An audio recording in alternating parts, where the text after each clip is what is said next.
All right, good afternoon, everyone. I'm retaping this lecture.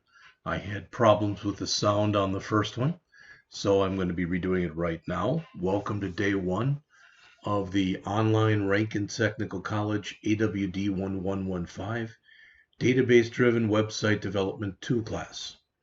We will be meeting Monday through Friday from 12:05 p.m. to 3:55 p.m. All right.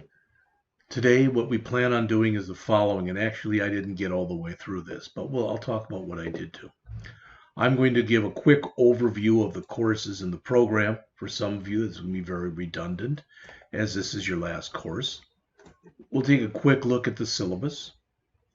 I want to talk about the job fairs, books, the install of Visual Studio. I don't really think we have to demo the use of Git or GitHub, so I don't really think those are necessary. But we'll spend the majority of the time building a first C# ASP.NET app. Okay? And then tomorrow we'll pick it up with Chapter 1 and talk about what we'll do for the rest of the week. So with all that said, then let's just take this in order. So, again, for many of you in here, in this class, this is your last class. All right, in this class, we will write C# programs using ASP.NET, which is Active Server Pages.NET, and we will be writing basically web apps using C#. All right, we'll also be using something that's referred to as the Model View Controller, or MVC pattern. Now, the problem that we do today and the other two that we'll do this week, we're not going to use databases. We'll get into databases in a week or maybe two, but we will make extensive use of them. Okay? All right. Now, especially if this is your last class in the program, I will tell you, if you don't know this already, that on Tuesday, September 19th, which I believe is 3 weeks from tomorrow, so on Tuesday, September 19th, there will be a job fair at the St. Louis Rankin campus that will be totally devoted to information technology. Now, there'll be more information that will come out on it before then, but I just wanted you to know that, especially those of you who are in your second year and are graduating in December, you might want to take a look at that. Now, in the past, what they did at Rankin was they had a job fair with every program in it. So the ones you see here, plus other programs like Diesel, etc. And they had it in the automotive building, which is about 3 football fields in length. They would bring anywhere in between 300 and 500 companies. It became a little disjointed, and there were some companies who didn't do a good job of advertising who they were looking for, etc. So a decision was made, I guess, in May last year, that they were going to have separate job fairs for basically each division in the school. And as you can see, the IT, or information technology one, again, will be Tuesday the 19th. Now, historically, these have always run from about 9 a.m. till 11:30 a.m. The time may change, and I'll let you know if indeed it does. All right. They also have things like resume help and other things before that. Anything I get on this, I'll be bringing up to you every day. All right. Now, one thing I did get on that today was the following email. And it's not very impressive, to be honest with you, but I wanted to show it to you anyway. Let's see.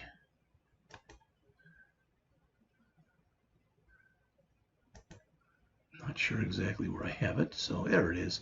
It's from Janie Summers. She runs all the job fairs. And again, well, let's see on here. These are the companies that right now have signed up. And there are not real many of them, as you can see. All right. But let's see.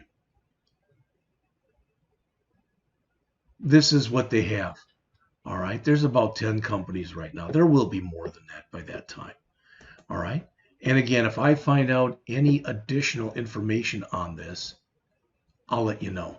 It will be in the gray building. That's not the color, that's the name of the building, in rooms 108 and 109.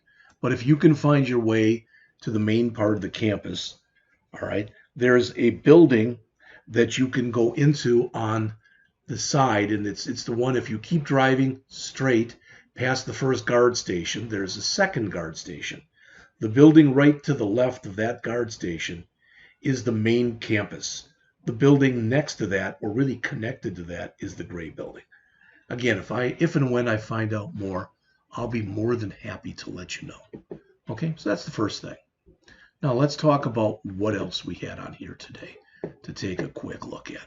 Okay, so far then, what I have done from our initial schedule, and I must have removed that, so let's see. I did.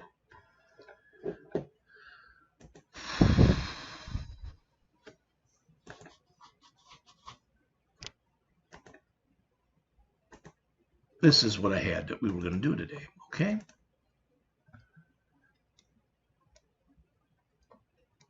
Okay, so we did a quick little overview of the AWD program. All right, you should have, well, maybe you didn't get that as an attachment, so just in case, I'm going to send that to you right now, okay?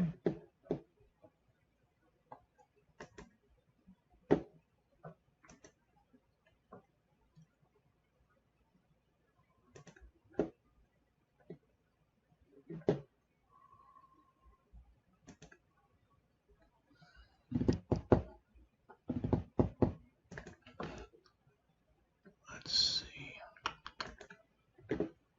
And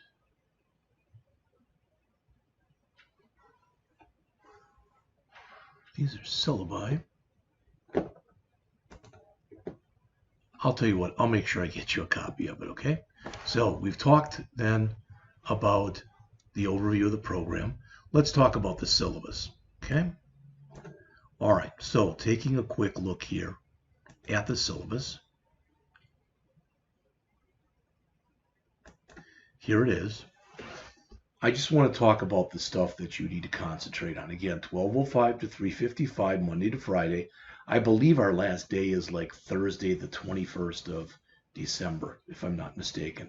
There are 80 whole sessions. You will be off next Monday for Labor Day. You will be off, I think it's a Friday this year, November 11th, whatever day that is, which is Veterans Day. School always closes for Veterans Day. Oh, that's a Saturday, so we'll either be off the Friday or the Monday. My guess it'll probably be Friday the 10th. You will also be off on the 23rd and 24th because that's the Thanksgiving weekend. And again, I believe the last day we meet is Thursday the 21st. All right. I am going to be broadcasting from home every day this semester except Thursdays when I'll be at the Rankin campus. So it's not worth trying to get a hold of me using my Rankin phone number. If you need to get a hold of me for any reason, email me, please, at jpscott@rankin.edu. I am typically online every morning, Monday through Friday, between 7 a.m. and 8 a.m. Okay? All right. The program level outcomes that make sense for this class are this one. Develop, troubleshoot, and implement applications using object-oriented principles and fundamentals. And this one, which is, of course, in all of our classes, which is the use of Git and GitHub. All right. The book that we're using for this class, see if I can get it to come up on here. There it is. It's a Muroc text, Muroc's ASP.NET Core MVC 2nd edition. You can see there's 18 chapters in it, 788 pages. Now, as far as the table of contents, starting tomorrow, we'll go over chapters 1 and probably 2, taking our time. If we get all that done, then Wednesday we'll go over chapter 3, which is kind of a primer on Bootstrap rather. All right. Thursday we'll do some work together as a class, and Friday I'm going to make a lab period. Friday, just so you know, I am taking Friday as a vacation day. The reason for that is I was scheduled to have some nasal surgery last Friday, but my doctor unfortunately double booked. Since I was the second patient in, they canceled my surgery for last Friday and now changed it to this Friday. Okay? All right. So we will spend quite a bit of time on chapters 1 to 5. We will spend quite a bit of time on chapters 6 to 13. We will go through chapters 14 and 15, but not in as much depth and breadth of coverage as the other chapters. We'll probably jump right from chapter 13, where you build a complete bookstore website, to chapter 16, so we can figure out how to add authentication and authorization to that site. All right. Now, when I get into my machine at Rankin in the morning, and I type my login and password, that is authenticating me. After I've been authenticated, I'm then authorized, where I can do things like go to Inside Rankin and see information about the students in my classes. All right. We will, by the end of the semester, learn how to deploy one of our apps or more out to the internet using what's called Microsoft Azure. We're not going to spend a second on chapter 18. You already know about Visual Studio Code, and although it is possible to write programs using Visual Studio Code, I'm not going to recommend it for this class. Okay, I'll just leave it at that. All right. Now, the course description, you can read that yourselves. But again, we're going to be utilizing the model view controller pattern and working with relational databases, all right, SQL Server. We're going to write applications that will utilize C# in ASP.NET.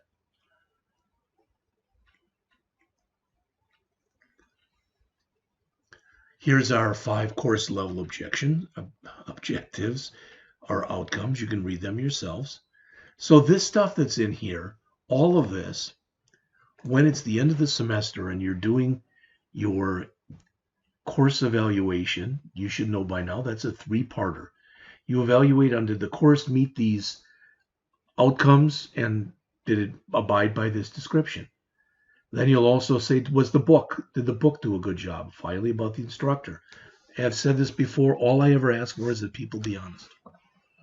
All right. Rankin does have an online student handbook. Most of the stuff in here will not pertain to students in this class. The reason for that is, again, things like dress codes, etc., don't really make a whole boatload of sense if you are talking about people meeting from home. Okay? All right. Attendance. The way that the attendance is set up in here, these are Rankin's rules, not mine. All right? Now, this weekend, your homework will be due on Monday because we're off this Monday. So I'm going to mark everybody on Sunday. Everybody is present. Next week, so the 10th, I believe it will be, that will be your next set of homework will be due by midnight on that day. And I will typically grade them the next morning. All right. If you've turned in no homework that is due that week, nothing at all, you're marked as absent. If you turn in anything, so if let's say that there's 2 written tests and all you turn in is 1 written test, you're marked as present. All right. If you get 2 absences, you are kicked out of the course. I don't do that. Rankin does. Now, sometimes people miss and the reasons are very valid. So what you can do is you can dispute if you get kicked out, and most of the time they'll let you back in. All right?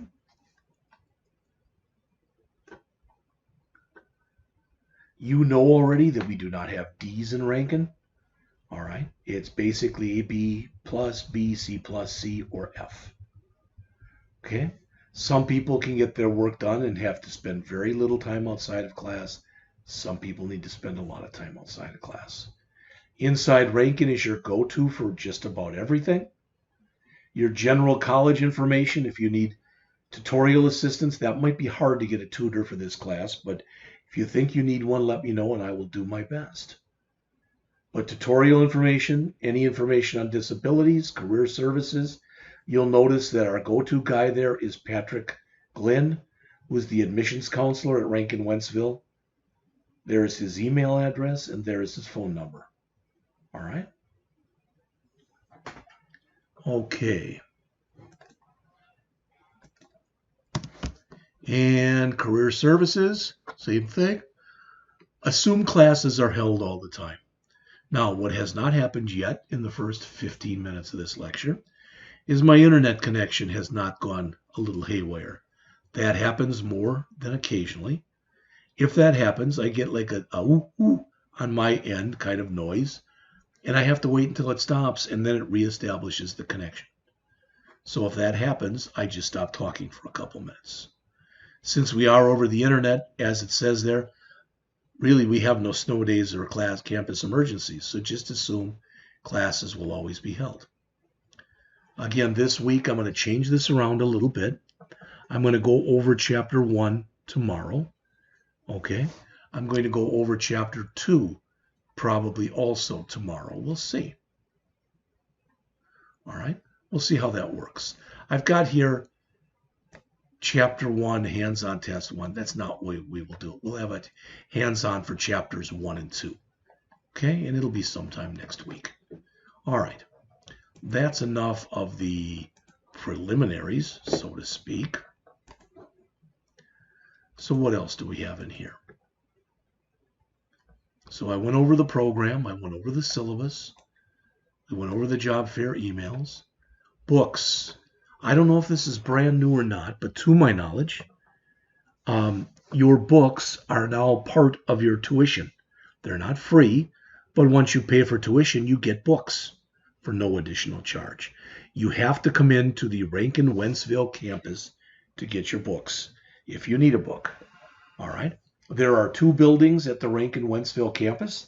The bigger building, the one that's got the word Rankin on it, big letters, is the Taylor building. You don't want that one. You want the other building that's down a little ways from that one. It's called the Larry Elms Training Center.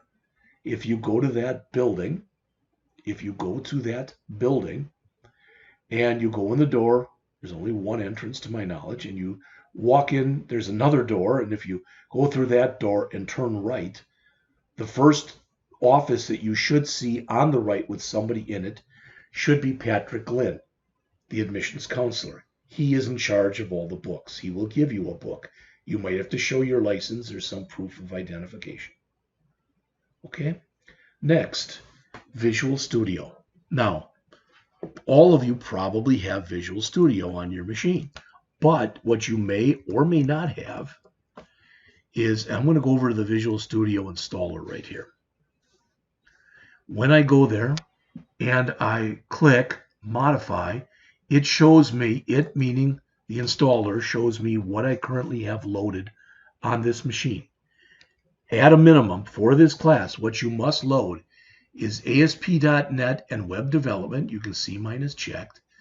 .NET desktop development, again, you can see mine is checked. And I've also got checked data storage and processing. So if you don't have any of these checked, you know, let's say that I just decided I wanted this Visual Studio extension development. I don't, but let's pretend I did.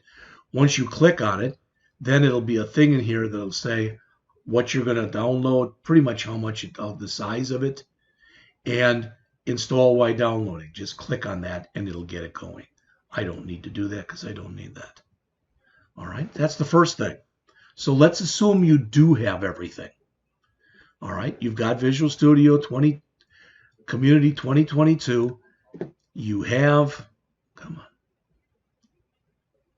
You have ASP.NET and web development. You have data storage and processing.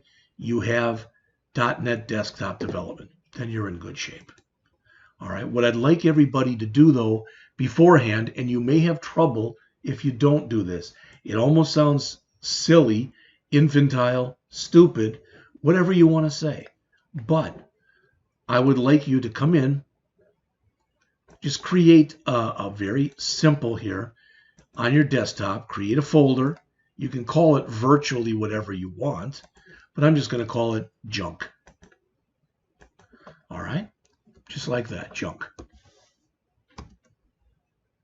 J-U-N-K, junk. There it is. Okay, So I've got this folder now that's called junk. I'm going to start up Visual Studio right now. It's possible you could get everything to work just fine without doing what I'm going to show you, but I'd recommend you do it anyway.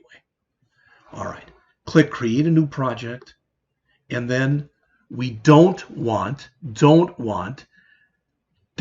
Windows Forms App .NET Framework. You want the other one that just says Windows Forms App. You may have to come up here and search for it. It's Windows Forms App. You don't want the .NET Framework. You want the other one here. You can either double click on this or single click on it and choose Next. All right. And I'm just going to, this is just junk, so I'm going to call it junk. All right. And I'm going to put it in that folder. I'm not even going to save this, so don't worry about it. That's called junk. Okay, so everything's set up. That is nothing major. That's not that different from what we did before. But previously, right here, you'd have a drop-down that showed you the versions of the .NET framework you could use. All right. Now, when you click Next on here, now you get that. That's the drop-down. Previously, the highest version that you had in there was .NET Framework 4.8.2. You need .NET Framework 7.0 standard team support for what we're going to do. So click Create, and it's going to create a new project for you. If you're able to do that, you can save it. That won't hurt anything. And then just exit. All right, that's good. If you're able to do that, good. I don't need this junk anymore. But we're going to create a project in a few minutes. And when we do, we can call it whatever we want. I'm going to just, it's going to be a store. So I'm just going to call it the store. All right, we'll start on that momentarily. But before we do, all right, I don't think, again, we have to demo how to use Git. If you want to, you can put all of your work in one repository, all the work for the semester, if you'd rather do that. If you want to break it up into separate repos, and you want one repo for written tests, one repo for hands-on tests, one repo for labs, and one repo for homeworks, that's fine as well. Whatever's the easiest for you. All right? If you're having any problems with Git or GitHub, just get a hold of me. All right? So let's go in here and let's build this project right here. Okay? And believe me, I'm going to do it really, really slowly. In fact, before we do, let me go out to one website, and that will be two websites. The first one is on YouTube, and I'm going to come in here and I'm going to type in Web Dev Simplified MVC. This literally is a 4-minute long video that was created right here, was created by Kyle Cook, who runs Web Dev Simplified. In fact, let's watch it. It's 4 minutes. Mr. Walker. Oh, am I early? Be dentist ready. Colgate Total Plaque Pro Release.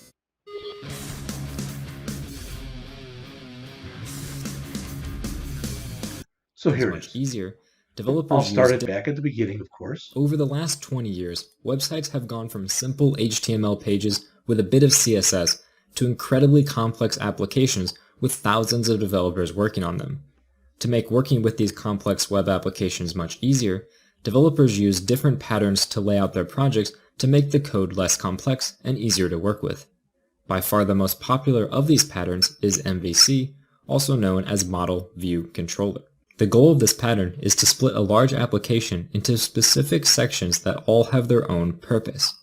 To illustrate each section, let's look at an example where a user is requesting a specific page from a server. Based on what URL the user is requesting, the server will send all the request information to a specific controller. That's an HTTP This controller request. is responsible for handling the entire request from the client and will tell the rest of the server what to do with the request. It acts as a middleman between the other two sections, model and view, and should not contain very much code. The first thing that happens when a controller receives a request is it asks the model for information based on the request. The model is responsible for handling all of the data logic of a request.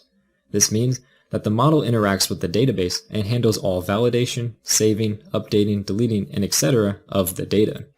The controller should never directly interact with the data logic and should only ever use the model to perform these interactions.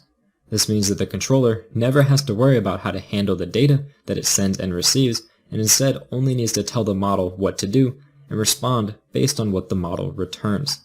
This also means the model never has to worry about handling user request and what to do on failure or success. All of that is handled by the controller, and the model only cares about interacting with the data. After the model sends its response back to the controller then needs to interact with the view to render the data to the user. The view is only concerned with how to present the information that the controller sends it. This means the view will be a template file that dynamically renders HTML based on the data the controller sends it. The view does not worry about how to handle the final presentation of the data, but instead only cares about how to present it. The view will send its final presentation back to the controller, and the controller will handle sending that presentation back to the user. The important thing to note about this design is that the model and view never interact with each other. Any interactions between the model and the view are done through the controller. Having the controller between the model and the view means that the presentation of data and the logic of data are completely... To be honest with you, that is an excellent picture because it shows all the hallmarks here. So the request comes in from the user, a hypertext transfer protocol request. It gets handled by the controller. The controller basically calls the appropriate model, which contains either business logic or database information or whatever. It gets that information back from the model and it calls the view. All right. The view does what it has to do, sends it back to the controller that sends it back as an HTTP or hypertext transfer protocol response. All right. So again, you can see the model and the view never interact with each other. The controller both sends things to the model and gets things back. The controller both sends things to the view and gets things back. The controller gets the incoming request. The controller handles the outgoing response. All right. Now, the rest of this that's in here, it's not bad, but he gives kind of a goofy example where he uses cats. So I don't think we even have to talk about that anymore. This is pretty good. All right. Now, I want to show you one more thing then, and that is, try that again.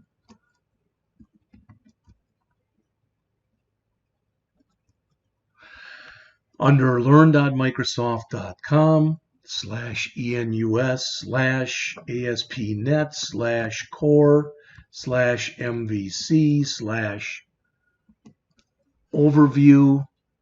In fact, I think this is it right here. In a nutshell, this URL that you see right here, and I'll make it bigger so you can see it. That is not what I want to do. That is. All right, that's a little too big, so let's knock it down a bit. All right, almost got it all on there.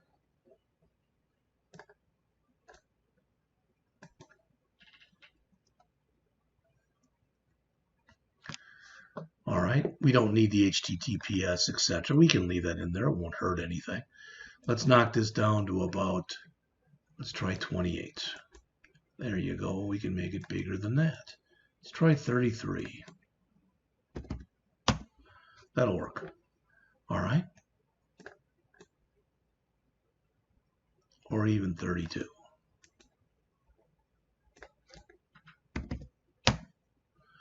Okay, how about 30? Perfect. So if you go out to here, https://learn.microsoft.com/enus/ASP.NET /core/MVC/overview ? View equals ASP.NET Core -7.0. You'll get this overview of ASP.NET Core MVC. The reason I think this is important is, in a nutshell, and I'm going to click this Show 12 More. In a nutshell, this is the class you're taking right now. And right now, I'm not going to talk about any of this stuff except for these first two things. The MVC pattern, all right, and ASP.NET Core MVC. Just those two things for right now. So let's bring them up. The first is the MVC pattern. As it says, and as you saw in the video we just watched, the MVC pattern separates an application into three main groups of components: the models, the views, and the controllers. Kind of similar to the way in the AWD1000 class, we would take a web development project and we'd separate it into HTML, CSS, and JavaScript. We refer to that as separation of concerns, and they use the same term here. So as it says, user requests then are routed to a controller, which is responsible for calling the correct model. Once it gets the information back, it calls the correct view to display the information to the user. When you look in here right now, the only thing I disagree with on this picture, so if I grab this picture right here, I'm going to do that. I want to make sure that people understand what I'm talking about here from the get-go.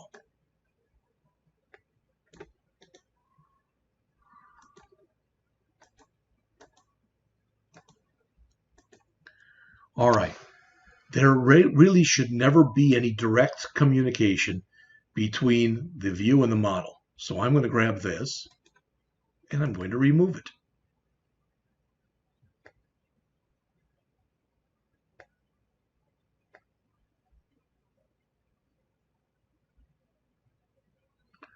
All right. Finally, the arrows here can go in both directions. So even though it'll be hard, because I don't think I can draw an arrow here but I can try making one here. Okay. And another one that goes here. All right. So the arrow both goes this way and it goes this way. So really I should have that one turn around, I guess.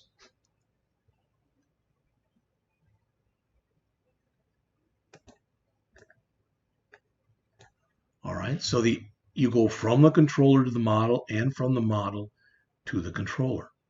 In the same way, you go from the controller to the view, and you also go from the view to the controller. So that is more of a reminiscent picture of the way things actually look. All right, not a great picture, but just so you've got an idea.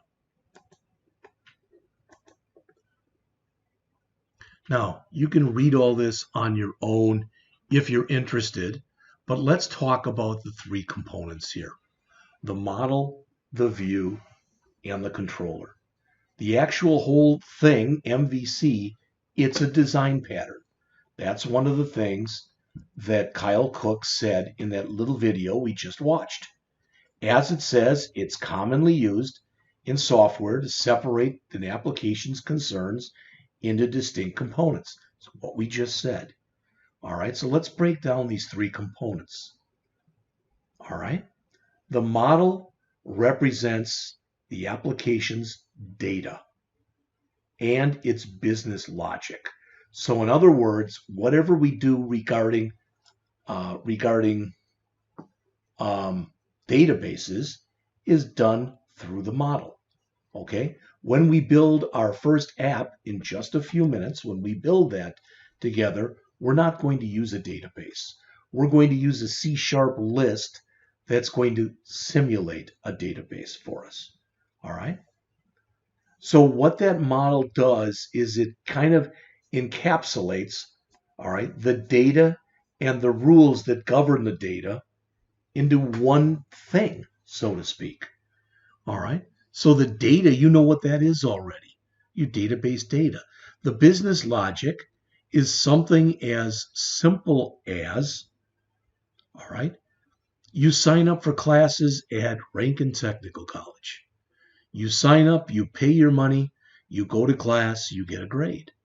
If you sign up but don't pay, you're not allowed in the class technically. Even if you sign up and you hear, well, Jeff's got these videos that I can go watch out there, and I'm going to watch them even though I'm not going to sign up for the class. Yes, you can do that. But you won't get a grade. You won't get the tests shown to you either. But you can do that. All right. Then next we have the view. The view is basically the end product. It's what the end user sees. So the view is responsible for presenting data to the user. It's the user interface. All right. The view generates the HTML markup, the HTML markup that's sent to the user's browser. All right. Finally, you've got the controller in here. The controller is kind of the intermediary. A good controller is kind of like a good supervisor. You might not realize what she or he does until they're not around. All right. Notice too how it says controllers should not be overly complicated by having them do too many things. If that's the case, have more than one controller. All right. So the controller receives user input from the view, processes it, interacts with the model on an as-needed basis to retrieve data or manipulate data, or both. Then it updates the view accordingly. The controllers contain the application's logic for handling user interactions, and the controller determines how data should be displayed or manipulated. All right, so let's create a project. I want to show you what the end project is going to look like. I'm going to do that first. All right, so we've gone over basically everything that's here up till this point. So I'm going to build this project. Probably will take an hour, hour and a half. I don't know, something like that. All right. And then after that, oops, yeah, I did it right. After that, that'll be it for the period today. All right. Tomorrow we will go through chapter 1 and chapter 2. All right. So let's get started. So I've got this thing called the store here. There's nothing in it. It is an empty folder. I am going to start up Visual Studio. Now, unlike what we just looked at, yes, I'm going to create a new project. I'm not going to choose anything we've ever chosen in here before. Instead, I am going to choose this ASP.NET Core Web App Model View Controller. So I'm going to come in here in my search box, and I'm going to type in here ASP.NET Core Web App, then in parentheses, model view controller.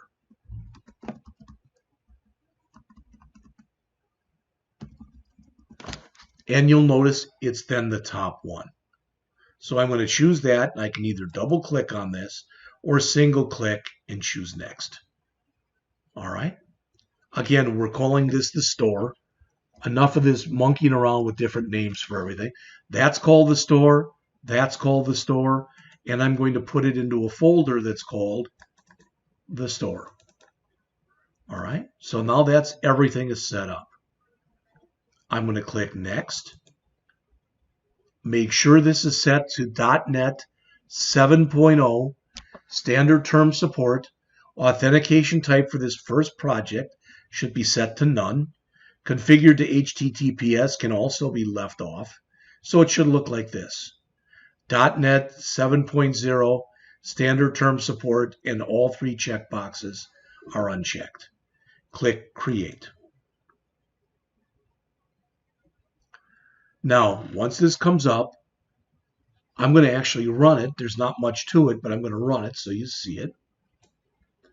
So if I don't have to save it or anything, I'm just going to run it right away.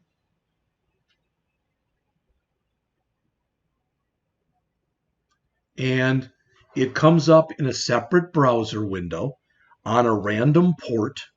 There it is. Mine is 5079. All right. This is our index or homepage. Okay. This looks like it's an external link someplace. I don't know. I guess, yeah, it is. All right. We're going to totally rewrite this in just a bit. We're going to get rid of the privacy page as well and put in our own. All right. If I want to go home, I can either click home or I can click on the name of the project. Both of them will send you home. Okay. All right. So now that we've done all of that, let's first talk about what's in each one of these folders. So I'm going to close this thing. We don't need it. All right. So what do we have here? The first one of any merit is www root. That particular folder, what it holds, what www root holds is all of our static files, meaning our CSS files, our client-side JavaScript files, all right, our images, our Bootstrap, jQuery, etc. Any of that stuff that's in here. So if you look, let's take a look at all of them. In the CSS folder, there's a folder called Site CSS. These are just a few things. It's on one page that they've set up as some default options. Okay, that's the way they set it up. Okay, that's fine. Then under JS, there's basically a file with just comments in it.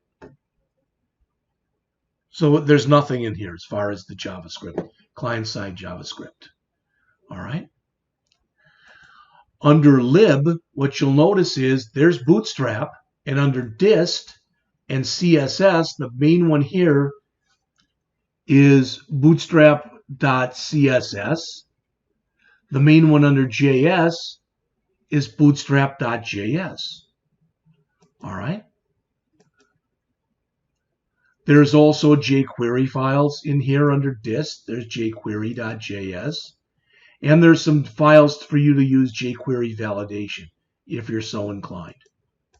So again, the takeaway is everything under the www root file, everything underneath there, all right, those are all the static files and folders. Next, we have controllers. Notice models, views, controllers, MVC. Under the controllers, there's only one right now. It's the home controller. And notice if I were to go in, I've got it right here now under home controller. And there's a few things in here. We're going to get rid and gut a lot of this. But this home controller calls two different methods, index and privacy. And if you look into here under views, home, there's index and there's privacy. So if I change this index one, and I'm going to change this. Instead of welcome, I'm going to say Jeff Scott's fantastic first ASP.NET app. All right. And then we'll get rid of this paragraph that's in here. We'll put in our own. All right. This is the best app that has ever been written, in my humble opinion.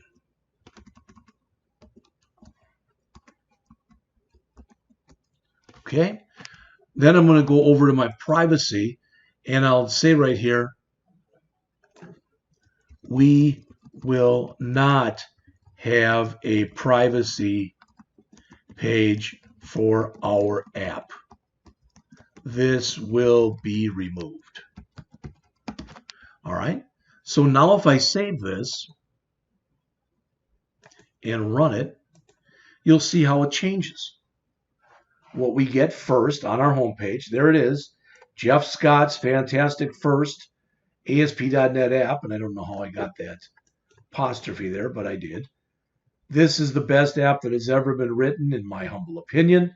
And if I go to privacy, it says we will not have a privacy policy for our app. This will be removed.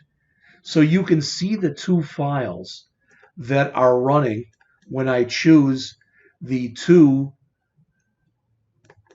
different hyperlinks that we have. All right, if I choose the one for privacy, then the privacy.cs HTML runs. If I choose the one for my homepage, the index.cs HTML runs. And what's CS HTML? It's a combination of C# that you can embed inside of an HTML file. Okay, so in just a minute, in fact, we can just do it kind of like this. Let's come in here to Home Controller, and let's start cleaning it up. I don't think we need these two files. We do need this because we're working with MVC. You can, repeat, CAN, you can, if you want to, do logging in here with this stuff. I'm not going to do any logging, so I'm going to get rid of all that. All right, so I've got a public iAction index and a public iAction privacy. I'm going to remove everything else in here, and I'm going to change that privacy. We're going to make an About Us page. So I'm just going to call that About. So this right here, that is my entire home controller. All right. When I choose index, it's going to bring up the view that's called index.cs HTML. When I choose about, it's going to bring up this one. We're going to rename that in just a bit. All right. But that's what we're doing right now. Now, if I run the program now and I'm not, it'll break. Because when I try clicking privacy, there is no privacy anymore. But I can come over here. I can right mouse click on it and do a rename. Oops, not there. Let me do a rename. And let's rename it to About. Like that. About.cs HTML. All right. And instead of privacy policy, let's have it say About Us. Like that. All right, and I'm going to get rid of the paragraph that's in here. Okay, and just so we've got something in here, I am going to go out to lipsum.org.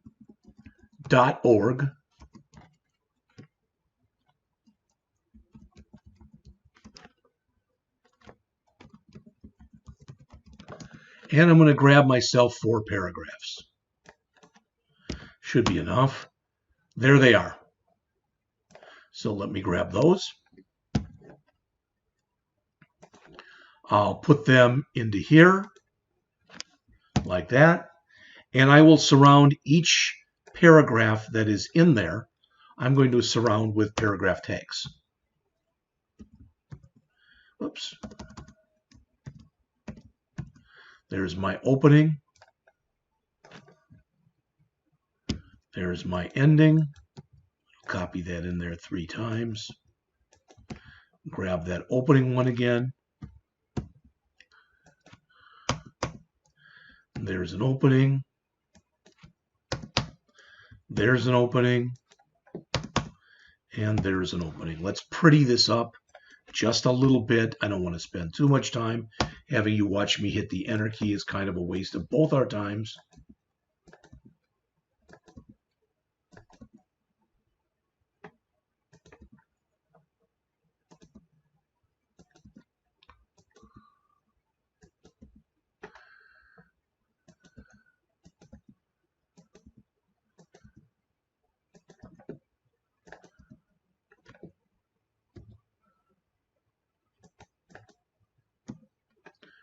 All right, the last one here.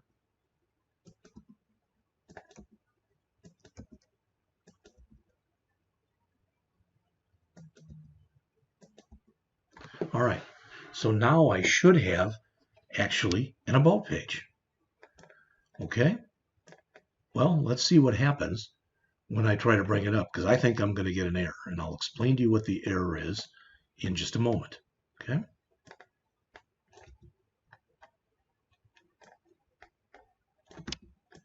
All right, so let me save this, and let me go here.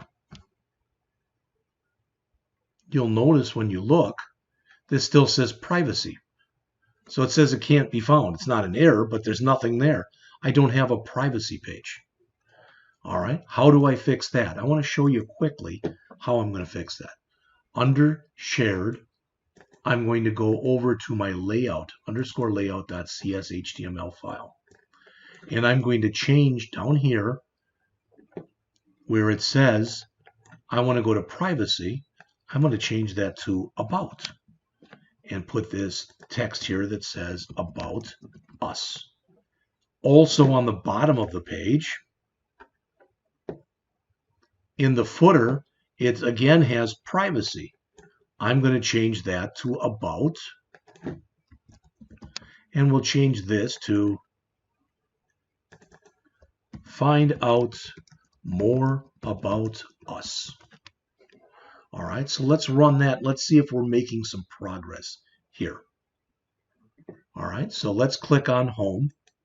We're already there. Let's click on about us. Well, we're getting an error. And it says about was not found. And it says it searched, but it couldn't find it. Did we change the name of that to about? Let's double check.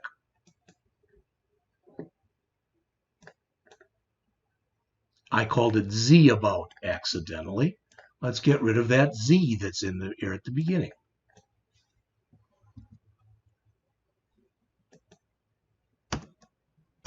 That should be correct. Now let's run it one more time.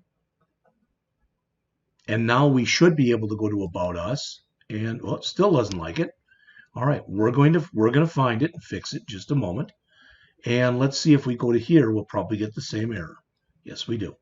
It says the view about was not found. It looked at views home about.cs HTML. Now I had this problem yesterday. I have no idea why. All right, but I'm going to take this, what I've got right here, I'm going to grab every bit of it. I'm going to copy it to the clipboard. Now I'm going to remove this about file. And all I'm going to do is recreate it. So home, add, view. It'll be an empty razor view, and it'll be called about.cs HTML.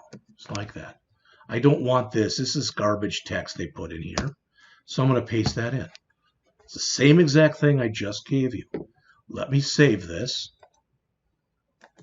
Let me run this. And let's see now if we click the about, if we get something. There it is.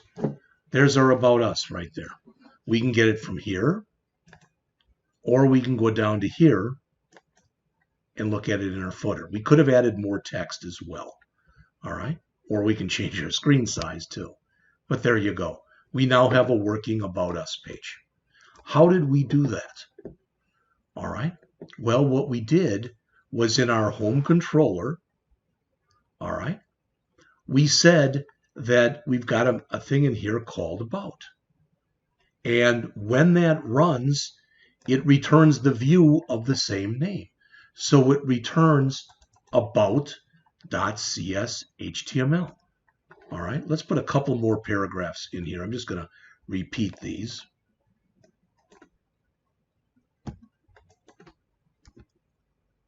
All right, let's save it and run it again. And double check that it worked and we didn't break anything. All right, so there's that. We've now got a working About Us page. We can go back to home, etc. Okay, everything looks good so far. Not a problem. Okay, now when we in our home controller here, all right, when we go in and we go to index, it calls the index file where I put Jeff Scott's fantastic, etc. So we could change this any way we wanted to change it. Have it say anything we want it to say. All right. So let's just put in here home page. How about that? Just home page. Okay.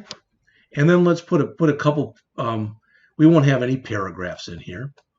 Let's put a couple of hyperlinks in. All right. So I'm going to have an A here, and I'm going to use what are called tag helpers. I'm going to say ASP controller equal product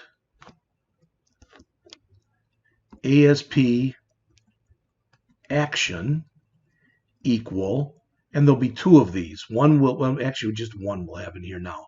This will be show all products. Now it's not going to work because we don't even have a product controller yet. We need to build that, and we need to put an action in there, not that says show all products. We will put an action in there, what I just did, but and that action will say, let me get rid of this. All right, that will say list. That will list all of our products. Now we'll put in there show all products. All right, so by adding that, now if I run this, it's going to give me an error if I click on it, but I now have on my home page show all products. That's good. That's what I wanted in here. Again, if I click it, it can't find anything because it hasn't been created yet. Okay, but I do have home page and I have show all products, so I've got that stuff done. Okay, if I want, I can add another link in here for an about us right here. So let's go in and do that. Let me stop the run. Let's put in one more right here. And this one will go to our home controller. The action will be index. I'm sorry, will be about. And this will be about us. All right. So now if I save that one and I run this, we've got a product that doesn't go anywhere. It'll give us an error. Oh, I should have put a line break there, but there's the about us, and you can see that's all there. All right, so let me put a line break in between these two.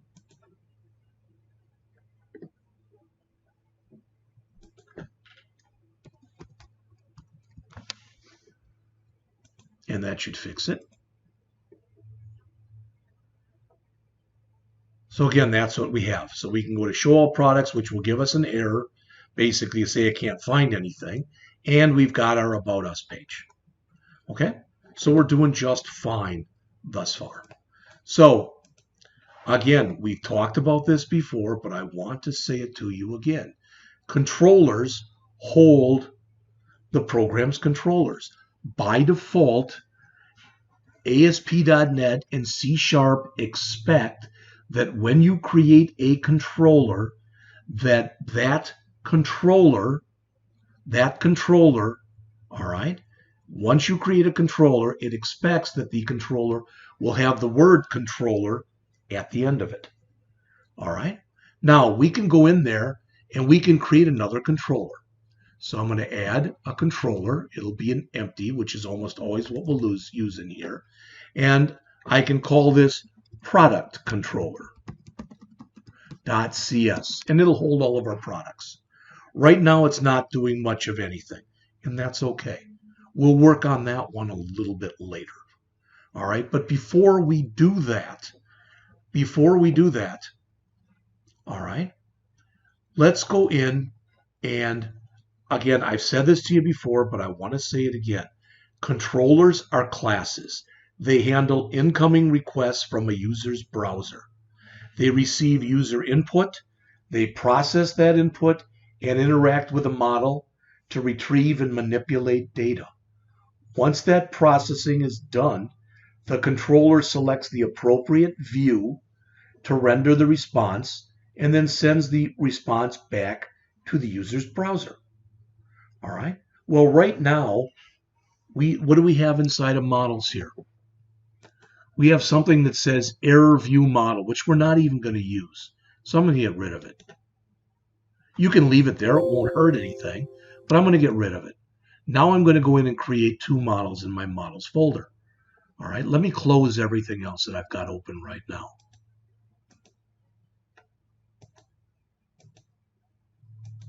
All right. So let me first come in here and let's add a class, and we're going to call this class product singular .cs right here. All right. Now remember, the models folder holds all of the program's models, of course. Models typically consist, again, of classes that define kind of the schema or structure of the data, the business logic, and that interact with the database. Coming up in a week or two, we will start using what's called the entity framework with our models to represent databases, but we don't have that yet. We will have it soon, but we don't have it yet. All right, so let's go in and let's create this right here. Okay, now there's a shortcut here. Let's see if I get it to work now. If I hit the tab key twice, tab, I don't know if you have to set that up. There's supposed to be a shortcut for using this. Maybe it's control tab. Nope. Is it alt tab? Nope. So I don't know what the heck it is, but there's supposed to be some shortcut. I don't use it, so I'm just going to come in here and put this in. Now, I'm going to type in this to start with. Public int product ID get set. Okay, that's the start. Don't worry about this product name. We're not going to use that like that anyway. Now, there is something special about ID in here. I can do it one of four ways. I could call it product ID like this. I could call it product ID like this. I could just call it ID like this. I could just call it ID like this.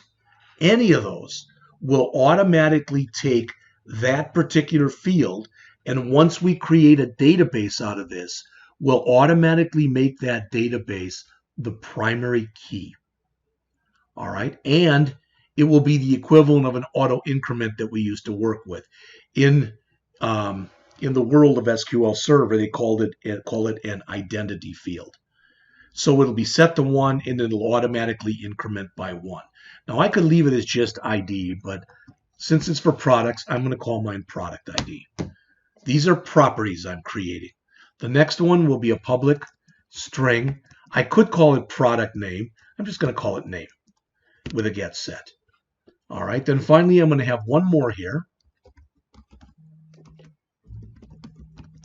It'll be a decimal, and I'm going to call it price with a get set.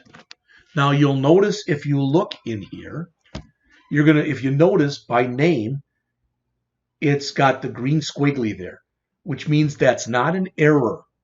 That is not an error. But what it means is rather than an error, all right, rather than an error, it is a warning. It is giving us a warning. All right. So to get that warning to disappear, there's a few different things we can do. Well, one is to do nothing and leave it there. All right, but we can initialize this to double quote, and the error goes away. Or we can initialize it to string.empty, empty, and it goes away. All right, or we can just leave it the way it is. To me, this is the easiest way, and that is after the data type, you put a question mark in there. And that means that it is possible that you will have a null name. We're just going to leave it like that. Don't do that for a numeric field like price, because we don't want that to be able to be null. All right, because that would probably cause the program to error out, which we don't want to have happen. All right, now these are our three properties. Okay, so we're going to call this properties of the product model. Okay. All right, so we've got those. Then we're going to add one more thing. All right, you may have seen this before. Let's see if I can find one of these. What did we have up here when we went over here before? No, this is not a good example. Let me go out to CNN.com and just grab an article. All right. How about this? Tropical storm something or other. All right. Not a good example at all. Let's see if I can find something else.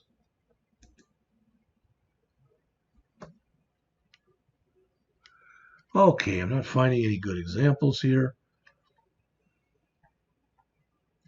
Let me do this. Let me go out to Amazon.com. All right. Let me search for a book. And we'll try for books. Let's try ASP.net. All right. I'm going to pick up something from here. Not our book, but a different one. How about that one? All right. What you might see, and you might not, if you look in here, all right, is when there's a blank space in your URL, it's usually filled in with a % and the number 20, because that is the representation of a blank space. What I want is I want something that's going to look like this. All right. Let's say that I'm going to say we're going to have items in here for a sporting goods store. So if I want to say 24 golf balls, I don't want it to look like that. I want it to be 24 golf balls. Why? Because that's considered to be an easier URL. So what we're going to do here is we're going to create an easy URL. In other words, we will have a dash and not a 20 with a %. All right. This is really more of a method than it is a property. There's going to be no get set here. I'm going to say public string, and it's possible that it could be empty, and we're going to call it, this is an old newspaper term, slug. And we're going to say here is every place up above, if in this name that's right there, which again could be empty, but I want to go in and replace every time you've got a blank space, I want to replace that with a hyphen. Just like that. That is our entire product model right there. It has 3 properties: an integer representing the product ID, a string representing the product name, and a decimal representing the product price. In addition to that, we also came in and we created this slug, which says go in for the product name. Anytime you find a blank space in the product name, replace it with a hyphen to make a more friendly or user-friendly or an easy URL. All right, so that's all of that. Let's do a file and save all. Now I'm going to close this one. All right. The next thing we want to do is we want to simulate the creation of a database. I want to say that again. We want to simulate the creation of a database. So I'm going to create another model in here. We could call it anything in the world we wanted, but I'm going to call mine Database Simulator. Capital D, little ATABASE, capital S, little IMULATOR. So Database Simulator.cs. And there it is. All right. Now, there will be 2 methods in this class. All right. In fact, I'm going to put a comment. I'm going to put it up here. There will be 2 methods in the Database Simulator class. All right. First, there will be a method called getProducts. All right. getProducts. This will return a listing of all products. Okay. We will also have another one that will be called getProduct. Not products, getProduct.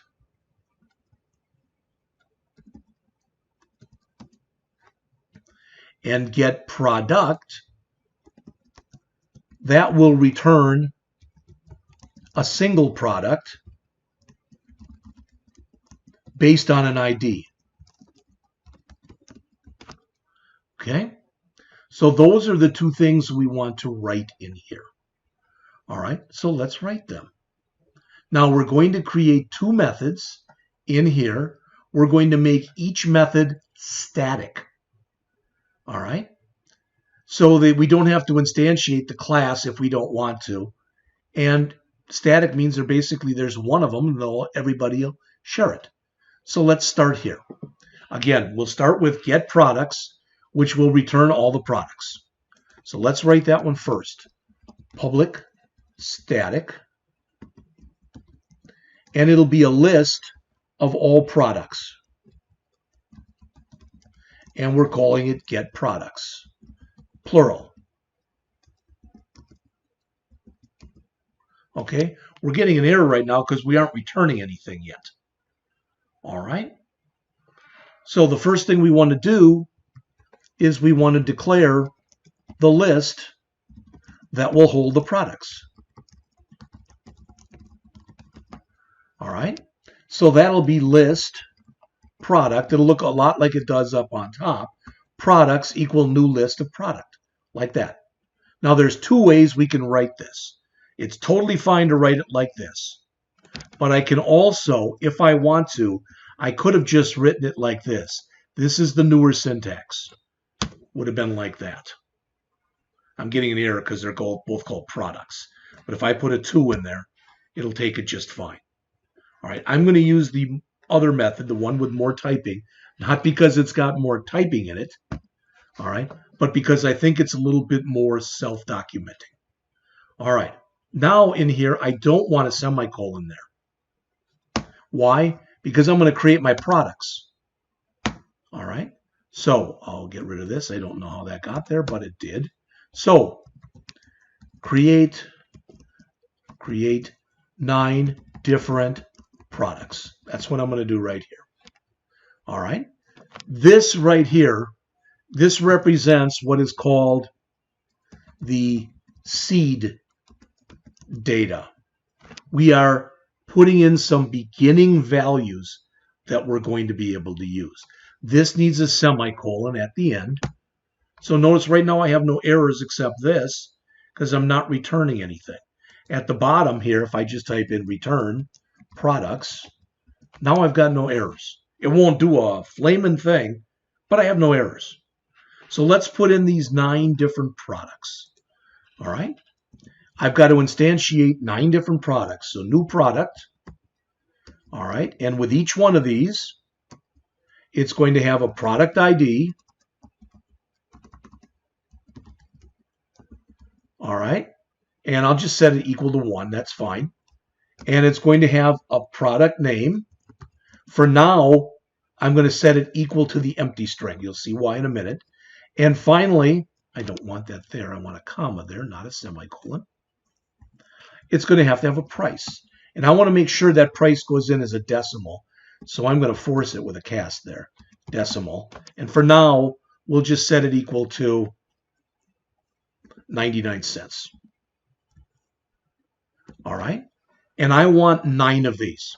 I did it like this on purpose. Okay, I did it like this on purpose. There's no equal sign there. All right. So I can just copy this down 9 times. All right. It'll give me errors because we can't have the same product ID every time. So this will be 9. This will be 8. This will be 7. You get the idea. 6, 5, 4, 3, 2, and 1. So now that's okay. Let's put in the product names. So the first one will be a 12-pack of golf balls. And we're going to say that it's $24.99. The second one will be a 3-pack of tennis balls. And it will be $17.99. Now, when we get to the point, we're actually going to put pretty close to 50 products in here. When we get to that point, I'm going to give you the code, so you won't have to write this in. But for now, you can either write this in or just work with the one that I'm working with here. This will be an MLB baseball, and it will be $13.99. Next, we'll have an NFL football, and it'll be $39.99. All right. Next, we'll have an MLS soccer ball.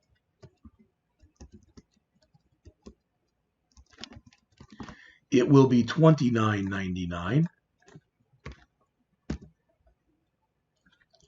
Number 6 will be an NBA basketball, and that'll also be $39.99, as one of the earlier ones was.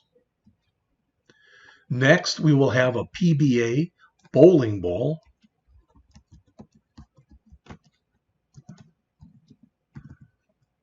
And later we will add images and the like to this to make it look much more like a, quote, real website, unquote. That'll be $59.99. Number 8 will be an official softball.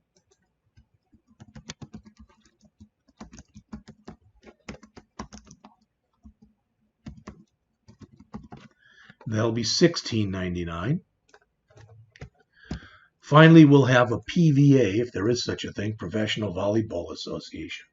Volleyball. And that will be $23.99. All right, so this is our entire first list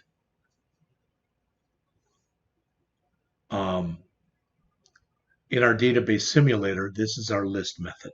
This will get all the products. We create something to hold those products. Then we instantiate or create all 9 products. Then we return all 9 products. So that's the first thing we wanted to do. We also need to write another method in here. And rather than returning, we'll see here, we'll call this list all products. All right, but this other one will want to just list a single product. All right, so let me come down to here. All right, and this will be not get products, but get product. All right, declare the list that will list all products. I'll just change this up here because that sounds silly. How about just list all products? And down here, this one will just say list a single product.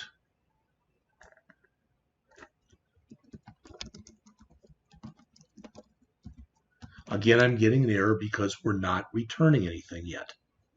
All right. Now in here, if we're not returning a list, we're only returning one product. That's all we're returning in here. All right. And to make sure that we're covered in case it's null, we're going to put a question mark in there. And we're going to pass into this that slug. So string slug. Again, because we want to have a nice looking URL. Okay. So I'm first thing we have to do is to get all products. The first thing we have to do is we have to get all products. All right. And you might say, hey, wait a minute, Jeff. Didn't we just write a routine that's going to do that? And the answer is yes. So we're going to, very similar to what we did earlier, we're going to say list, product, products, equal. No, we don't want to do it from here. This would create a brand new list. We don't want that. We want to call from our database simulator, we want to call .get products. So that will force this routine here to run. That's what we want. All right. Then after we've done that, we want to loop through all of the products looking for a matching ID. Okay. we'll use a for each in here to loop through. So for each product P, let's just make it P, in products. We could call it product like we've got here. That'd be totally fine. But so that we have a little bit less typing, let's just call that P. You don't have to. You could call it product if that's what you want to do. So if there is a match, return the associated product.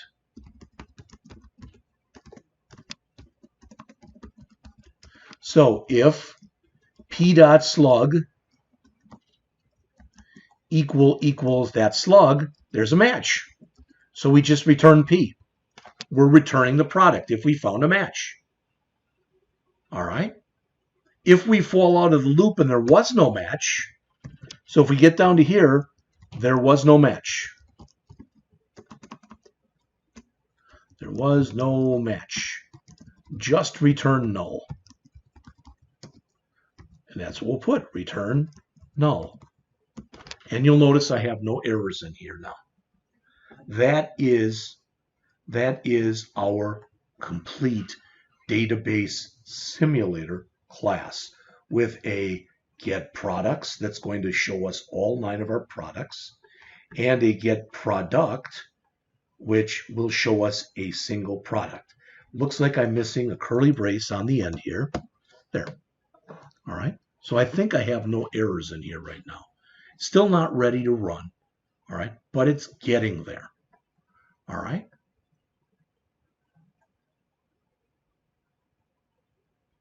So I think we've already done this, but let me double check and look. Let me close this. Let's go back to our home controller. We cleaned this one up already. It has just this, this right here will call this file right here. And then we've got this right here, which will call that right there. All right. But one thing we don't have in here, one thing we do not have in here, is we do not have a controller for our products. All right. So let's come in under products. Our models are done. Our controllers are done. Except this product controller, we didn't put anything into it. So let's fix that. Remember, we've got 2 things we can call here. What are those? Well, we go back into here, into Models, Database Simulator. We've got one called Get Product, and we've got one called Get Products and Get Product. Okay? All right. So that's not what we're going to call them in here, but I just wanted to show you that. Okay? And close that. Got a lot of stuff open here. I'm going to close that as well. So inside of our product controller, okay, inside of this product controller, right now we're going to make some changes. All righty. So the first thing we're going to do is we don't need an index. We're going to change this to the word detail. All right. And this, all right, this will call get product to display a single product. Okay, so we've got detail, but we got to put a little more code in here. All controllers inherit from the master controller class. All right, so inside of detail right here, all right, we're going to put in here that slug, but I'm not going to call it slug. I'm going to call it slug link. You'll see why later. All right, and in here, it's only really 2 lines we have to put. Product, product, product,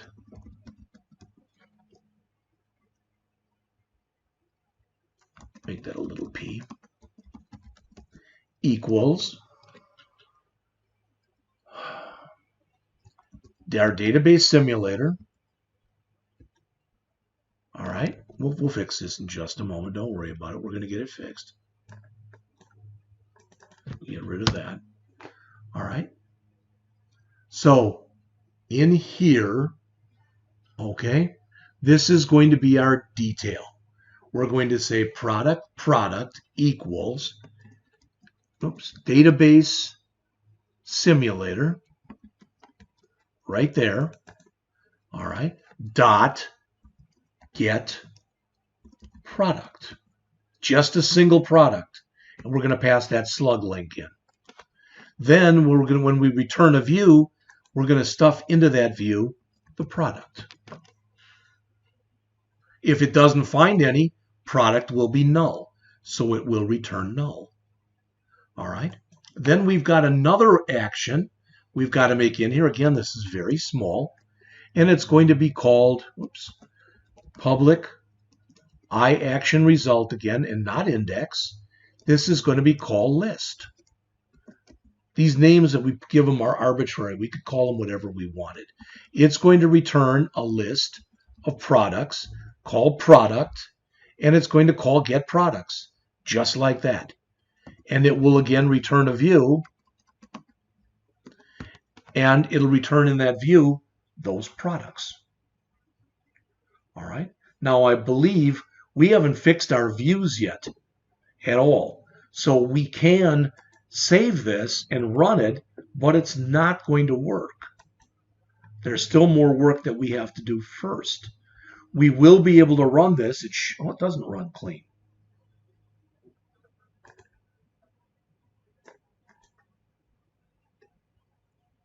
Oh, it's got that error view model.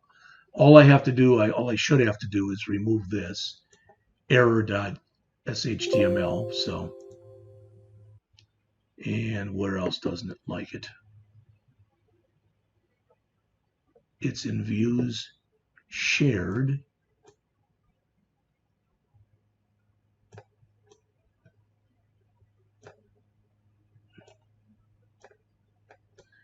Error, views shared. Just removed error. Why is that giving me an error? There you go. Okay. But when I call show all products, now it does give me an error. Because now it's looking for that list thing and we don't have it in there. List will end up calling detail, just so you know that. So let's keep on going. Now we've come in.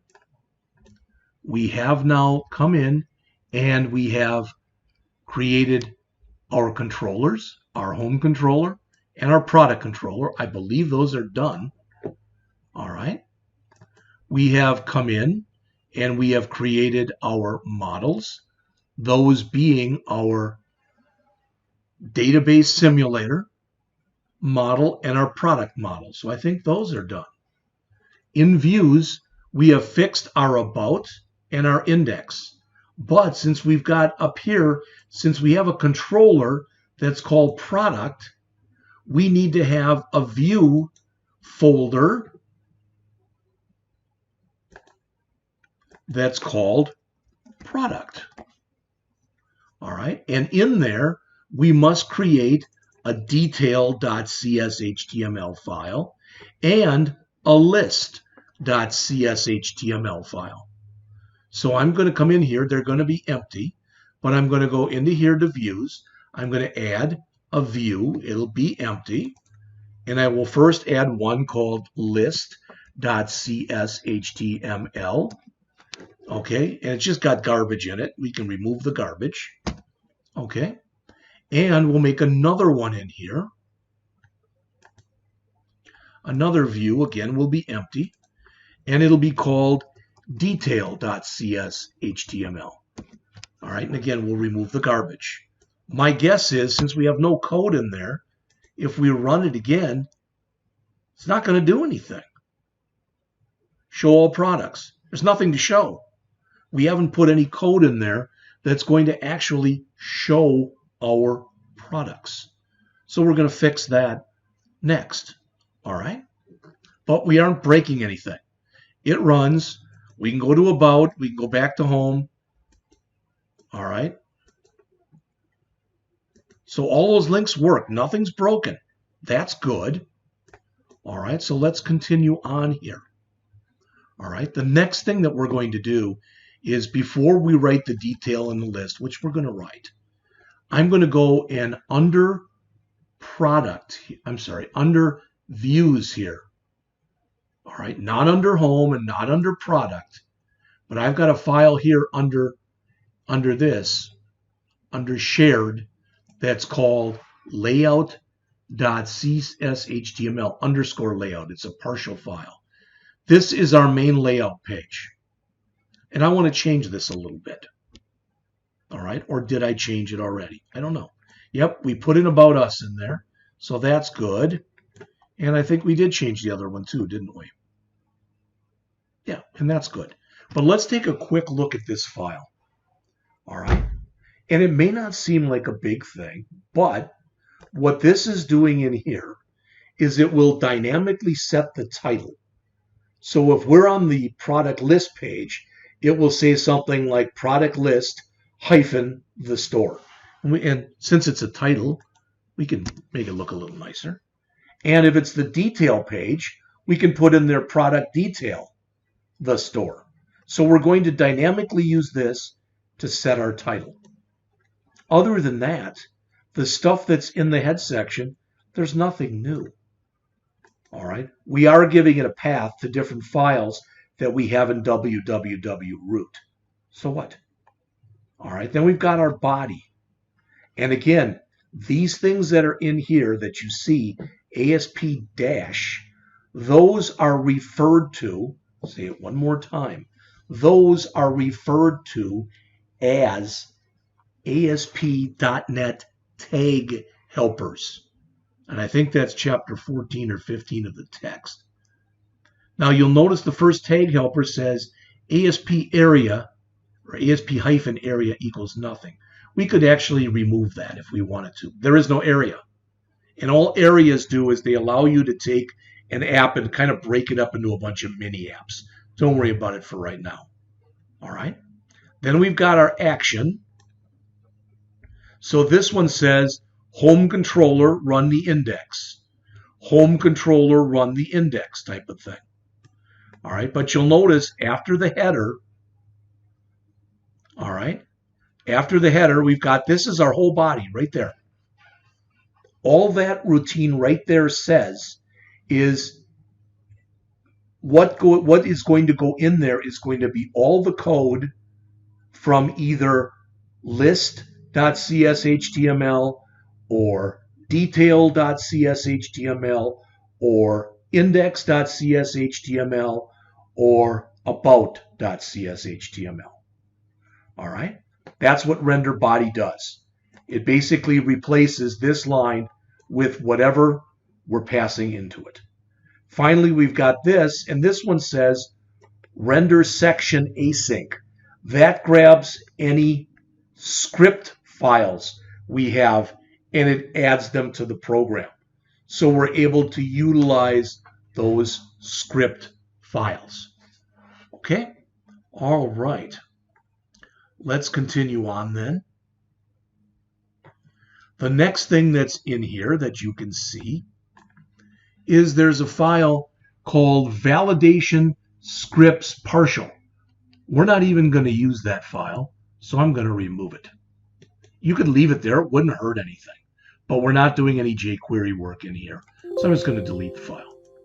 Okay? Now we've got two more, a view imports and a view start.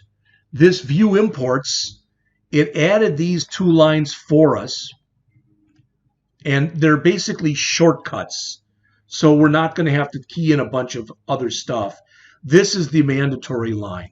This says basically make all those tag helpers that are available through ASP.NET Core MVC, make them available to the program. Finally, this says the first file I want you to run is the underscore layout.cshtml file. That'll become more important when we go into a later chapter and we talk about areas.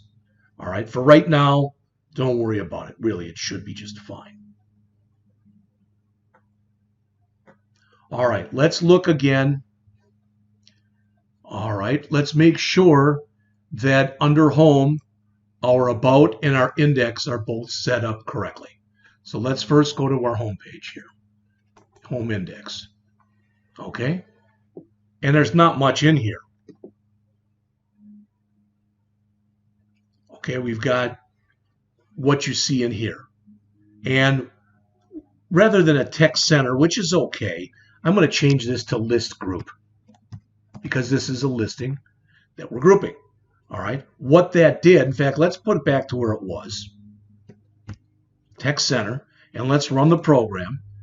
Again, it's not working yet, but you can see how everything is centered on the page. I don't want that. We can leave that if you prefer that, leave it. But I'm going to change this to list-group, and I'm going to run it again. And you can see what that did. I like the way that looks a little better. Okay? All right. Again, it's always, whatever you prefer type of thing. Now I don't believe I need this line break in here anymore because I use the list group. I think it'll automatically put a line break in there for me. Let's see if I'm correct or not. See, there it is. So again, our About Us, great, working. Our other page, Show All Products, ain't working yet. We still have work to do on that. Okay? And again, let's check very closely or very quickly on the About page. So remember, in here, this is dynamically setting that title. The title will now be homepage hyphen the store. This one will be About Us hyphen the store. How do I know that? When I run this and I go to About Us hyphen the store. When I go home, homepage hyphen the store. So that's what we're setting up in there. All right, let's go to our product now, and let's look at our detail view, and let's look at our list view. Whichever one you do first, as you probably would guess, be totally up to you. All right, there really is no advantage to doing one before the other. Let's just do them in the alphabetic order they're in. So we'll do detail.cshtml first. All right. So the first thing you're going to see in here, and it's a little squirrely the way this works. Again, I said this before, I didn't make the rules. I'm just playing the game. So if you said to me, why do they do this like this? Why do they do this like this? Sometimes the answer is because they did. And that's a stupid answer, but sometimes that might be the best one you can get. So I'm going to come in here and say at model, click in here, at model product. This basically says I want to be able to work with a product. All right, and you notice that model is lowercase, the M in model. Now I'm going to, for the first time, add some razor code. All right, and I'm going to set the title in here, and I'm going to use something special called ViewBag. ViewBag is kind of cool. It allows you to say ViewBag dot and create your own variables, and you can create them in virtually any place in the program and use them in virtually any other place in the program. So I'm going to say here ViewBag dot title equals product details. For now, that's all I'm going to do. And in fact, I'll do one more thing here. I'm going to add an H1, and it's going to say product details. Okay, that's all I'm doing. Now, though, notice, nothing magical is going to happen. All right, in fact, I'm not even going to run this. There's not anything that's going to happen. All right, but this, again, remember, this is for a single product. All right, in fact, before we write the rest, let's quickly write the other one, the list detail. We're going to write that one.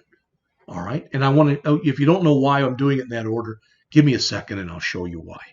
So I'm going to say at model again. When we did this previously, we said at model and we said product.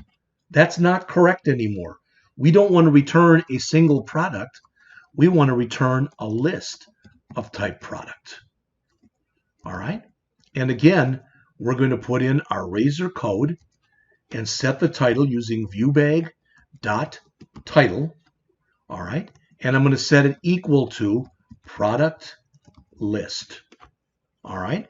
And afterwards, after we do that, I'm going to put an H1 in. This is all I'm going to do for now.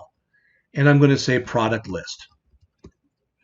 This H1 should put product list at the top of our page. This product list should add it up into our title up here. So it should say product list hyphen the store. Let's see if I'm right. This won't break anymore. So now when I click show all products, come on, product list hyphen the store. So we're starting to build what should go in here. By no means are we done. Got a ways to go yet. All right. We're going to set up a table. All right. And that table will eventually loop through our entire list of products. All right. It'll loop through our entire list of products. Okay. And it'll show them all to us. So let's do that. And I'm going to start with a table command. Oops. And I'm going to add some Bootstrap. Bootstrap has a table class. It also has a table bordered class. And it also has a table striped class. It has more than that, but for what we're using here, that's what we want. All right. And our table will start with a heading. So a T head, and it's going to have 3 fields in it. They will each be in a row. So we'll have our first field, which will be name. We will have our second field, which will be price.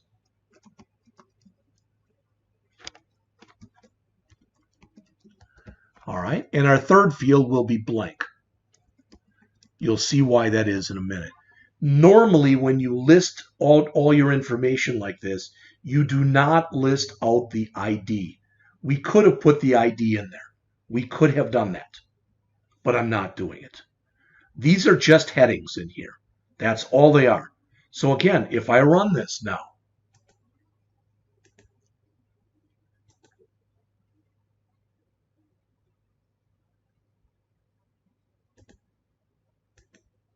okay, you can see it's starting to get some format to it. All right, it's starting to look like something. So that's fine, but now I have to add all the data. All right, that'll be put in the T body. All right, and the way I'm going to do that is I'm going to again use a for each loop, and I'm going to loop through everything. So this is going to loop through the data. So for each var p in not product but model. All right, and I'm going to put a TD in here, and it's going to have the product name.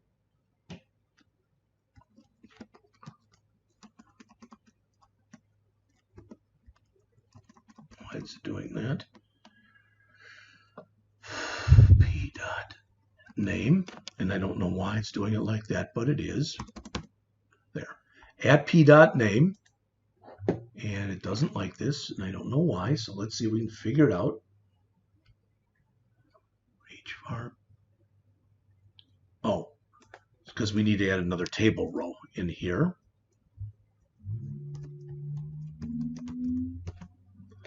And now we can put that in there. It should work then. There you go. So, TD, add P, dot name, and our TD. The only thing I did before that was not like this is I put product here, and I put product here. See, it still isn't working. Product.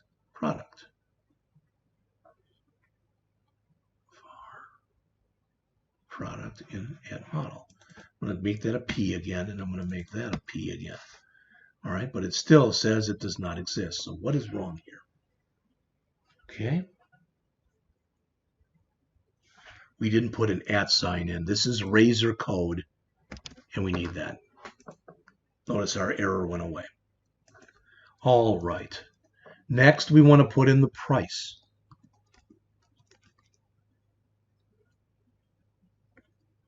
And I'm going to use a little bit of interpolation here.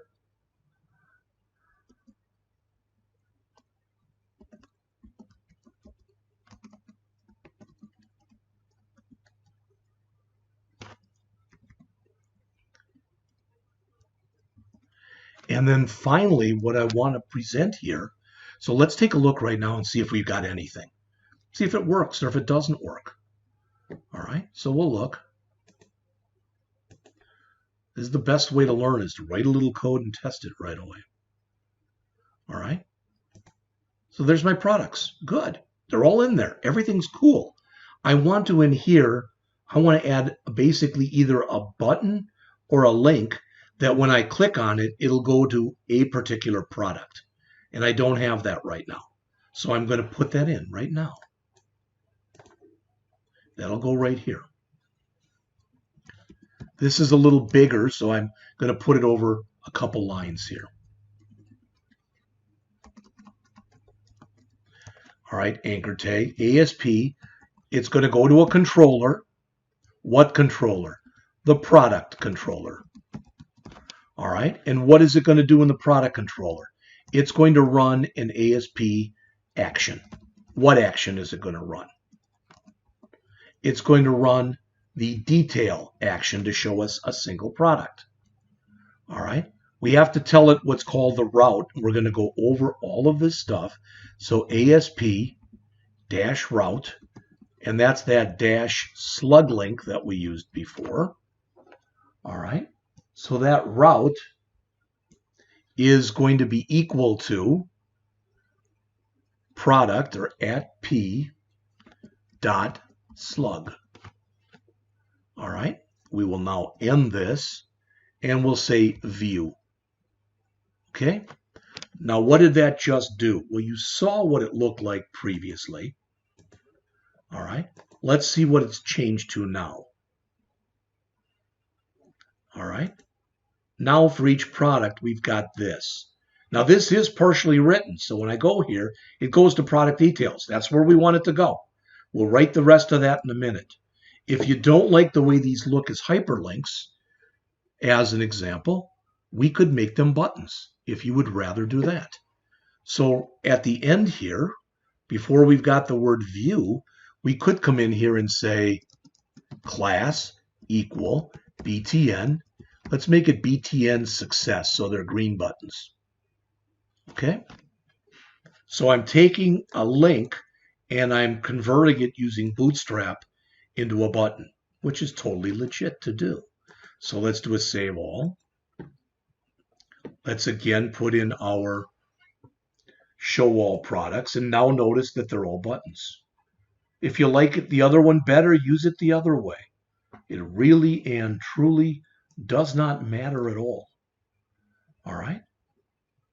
So the only other thing that we really have to do in here right now is we have to go back and put in our code for our details method.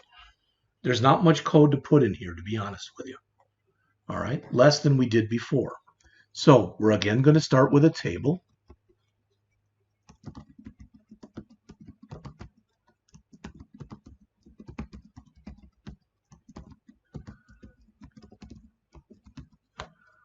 All right,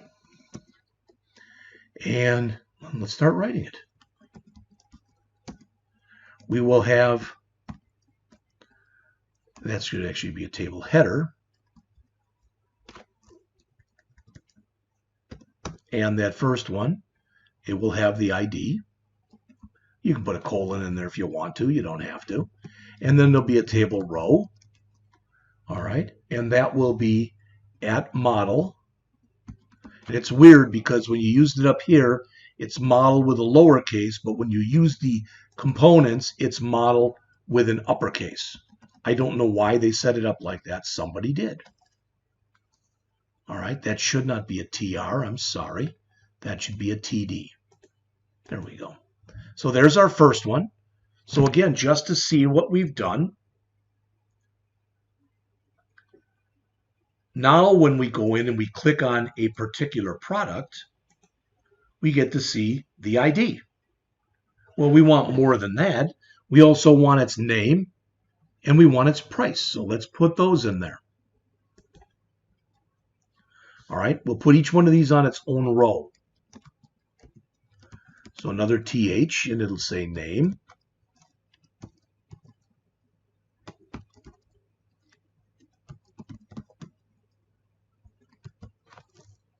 All right, so there's the second one. So let's see now what we've done.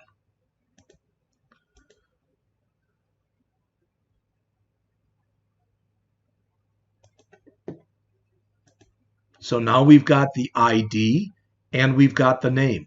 Let's add one more in here, and that'll be the price.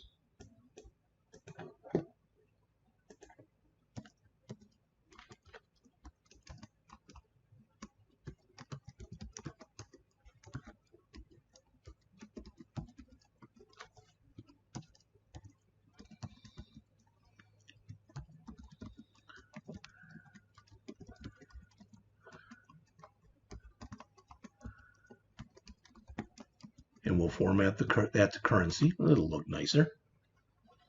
All right. So now let's see. We're almost finished.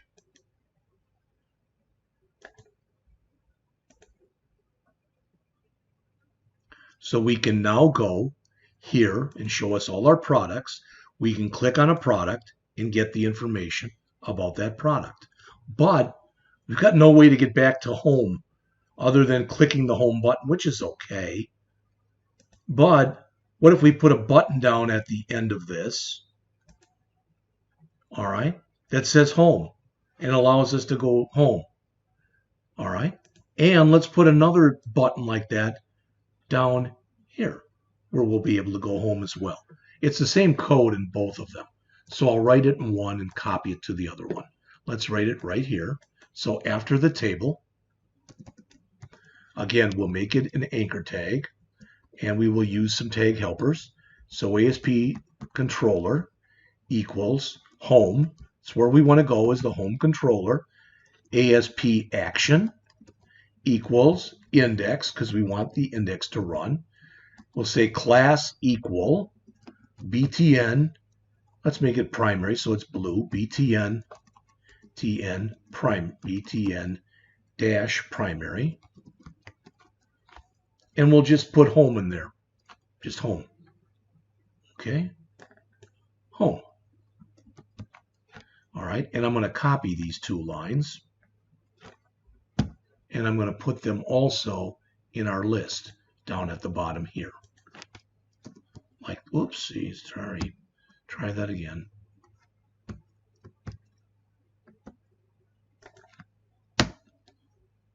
Like that. Now let's take a look at it.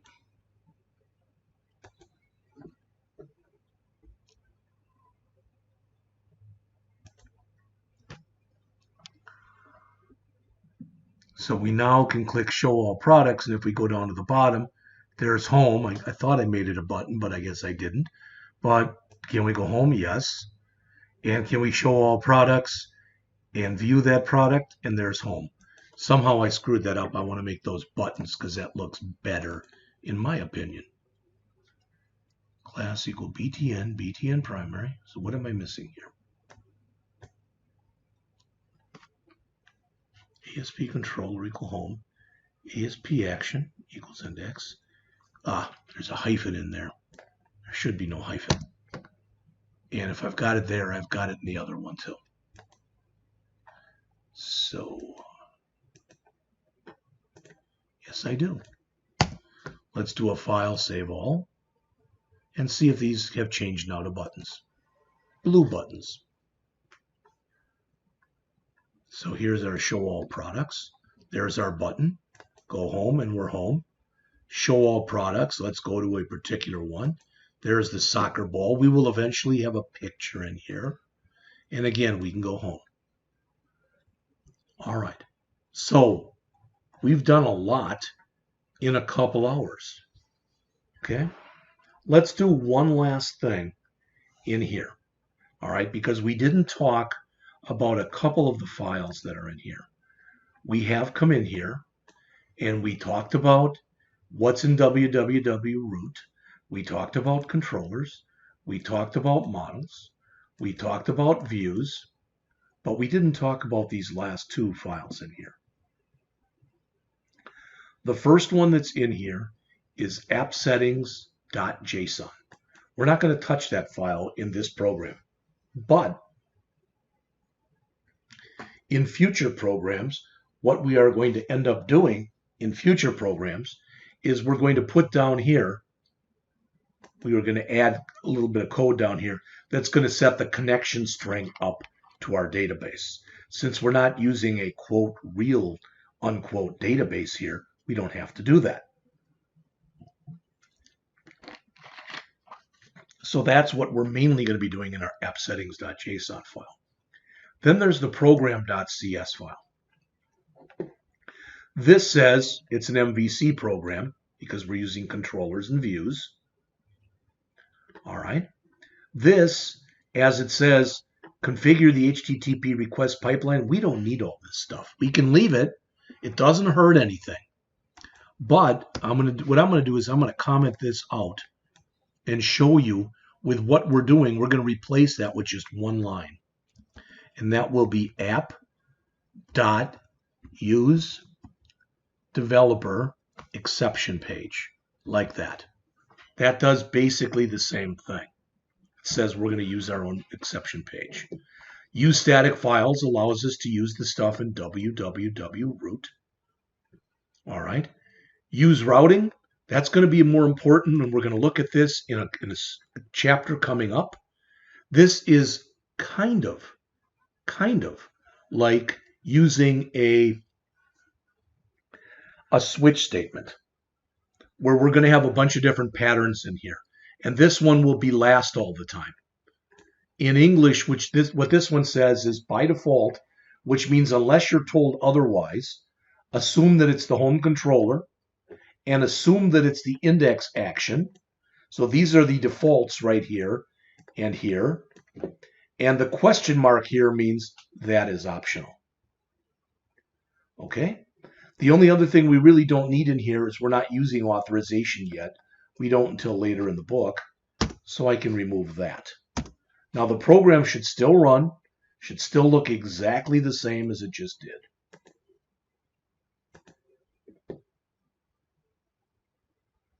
So again, I can come out here.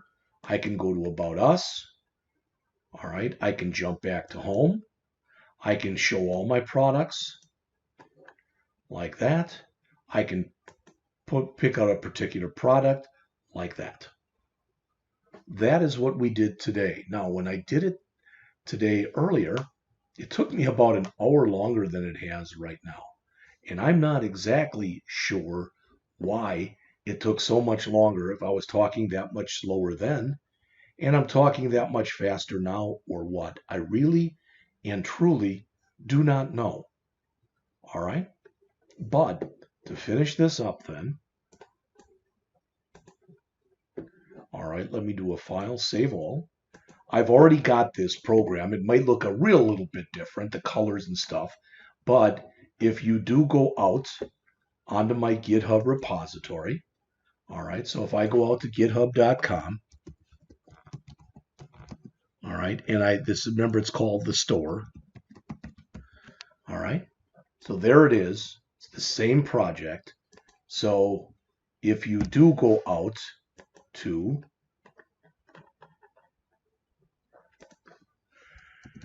right there, https://github.com/jpscottrankin/the store. All right. Now, I think I already said this, but I'm going to say it again. Friday will be lab for the entire period. Friday. I know we're only on Monday, but Friday will be lab for the entire period. All right. I'm getting some surgery done for a deviated septum in my nose. It was supposed to happen last Friday, but the doctor double booked. So this Friday will be a lab. All right. I'm actually taking a vacation day. That said, my surgery is supposed to be 9 to 10:30. So I'm hoping everything goes well, and I'm hoping I'm home by 11 o'clock. So I will get on if people have questions, but I'm not going to be really like an active participant. I've been told I might still be drowsy. I've been told there might be bleeding from my nose. So I'm more concerned with getting all that stuff done, etc. All right. Now, no one has asked, so I don't think there's any problems. But just so you know, because we were just talking GitHub repos, if I come back here and I do a search in here and I put in AWD1115, all right, there is another repo out there that hopefully all of you have seen. I'm saying this again. Hopefully all of you have seen. And it's right here. That has got all the information in it that you need for this semester. What I mean by that is what is in here. There's another copy of the syllabus if you don't have one. All right. Don't worry about the bookstore and the all SQL server. That'll be later in the semester. But our homework is right there. And if I open the PDF, there's a case study. We probably will do the first one or two of these. I don't know, maybe just the first one. Or maybe 3.1 and 4.1. I don't know. We might do those together. But you are going to have to work on each iteration of this. This will be your homework. You will be graded on each of those. As you would guess, they will get progressively harder. All right? If I keep going in here then, labs, again, there are going to be projects for most of the chapters, starting in chapter 2. All right? So after we go through chapter 2, we very well might do projects 2.1 and 2.2 together. You still have to turn them in. You still have to create them. I don't want people to think, well, I'm watching him do it, so that's good enough. No, it's not. I'm not saying we're going to do every one of these. Some of them are quite lengthy. But we will do our share of those. Anything that we do in class, I will always tell you what your homework is on that. All right? Also, as we keep going in here, what else is in here? These are the slides from the book, the PowerPoints, written tests. There are written tests for most things in the book. Here's number 1. Now, this is an RTF file, so it looks really weird. It's a rich text format file. But the point is, you'll have those. The good news is, whereas with the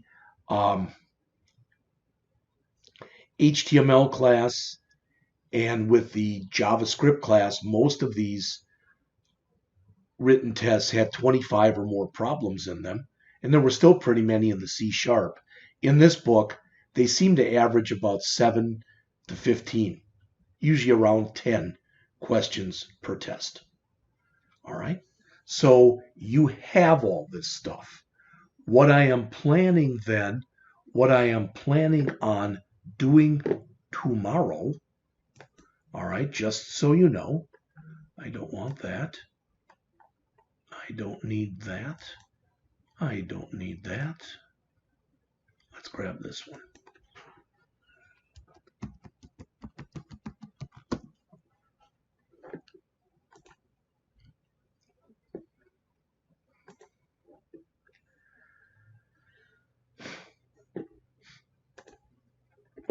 So tomorrow, the plan is we're going to start right at the beginning of class with Chapter 1, an introduction to web programming and ASP.NET Core MVC.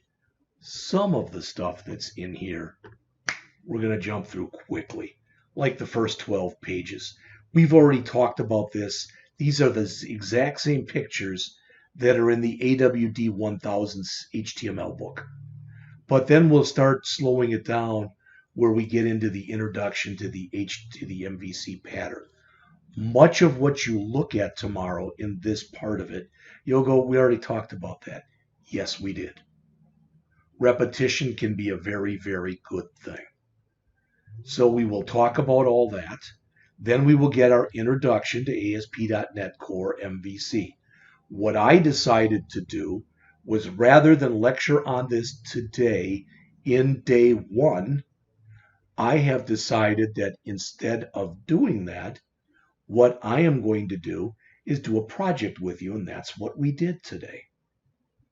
All right? We're not going to talk in here about Visual Studio Code.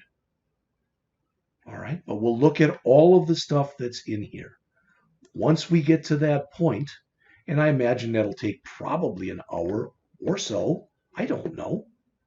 All right, when we get done, we're going to jump right into chapter 2. All right, what I hope to be able to do, we might look at the exercises. You've got the answers to all this, so I would never assign it. It would be stupid. But we'll look at the stuff that's in here. See if we can get anything out of that, okay? And then we'll jump right into chapter 2. How to develop a one-page MVC web app. You are probably all already aware of this, but one thing that Muroc is known for is basically having a future value program in virtually every book they write. They try to get it in there somehow. Well, that's this chapter. And in here, that's what we'll do, is we'll start a new web app. All right, we'll configure it. All right. And I don't know if they have you build this one from scratch. I don't remember. All right. We'll either build this one I got to go back and look at this before class tomorrow. All right. But we'll either build it kind of like we built the one today. All right. Let's see. Use the resulting dialog. Yeah, that's fine. How to set up the folders. All right, there they are. How to delete things that aren't necessary. We'll look at all this tomorrow. But my hope is, I think in this example here, they have you build one like we just did. All right, and then we will go back in. We will build this thing twice. Put it that way. We will build this twice. Once where we will have all of the folders and stuff created for us, and we'll build it again when we'll use an empty project and we'll add everything that's in there ourselves. That'll be the idea. All right. If we get all that done tomorrow, great. If we don't, not a problem. All right. Let's assume for a second we get it all done. Everything I've mentioned to you. All right. Then what we would start on then on Wednesday is we would go and look at the homework in the labs and do some of that stuff together as a class. All right? Okay, and then we'll jump right into chapter 3, even before we have the test on 1 and 2. Chapter 3 is kind of a primer for using Bootstrap. Much of the material that's in there is going to end up being repetitive. It's stuff we've had earlier. That's okay. All right, probably tomorrow what I'll do, lecture on chapter 1. Let's just say right now that goes from 12:05 till 1 o'clock. We'll take a break. Then at about 1:10, 1:15 or so, we'll go through chapter 2.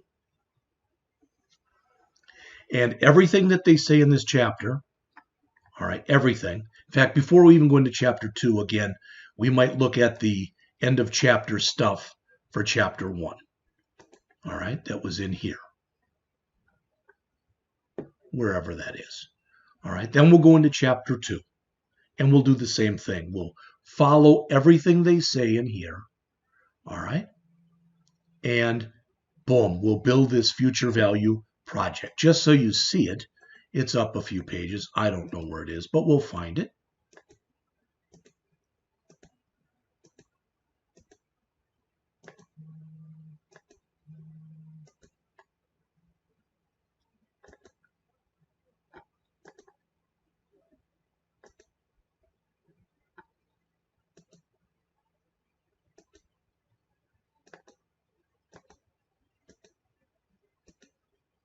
There it is.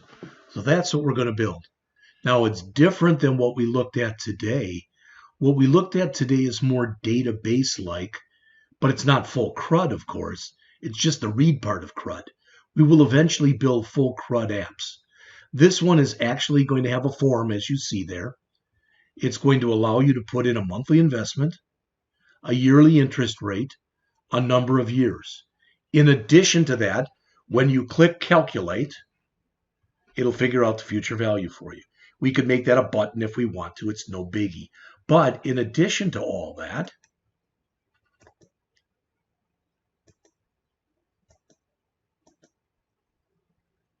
thought what they added in here. I'm double checking to see.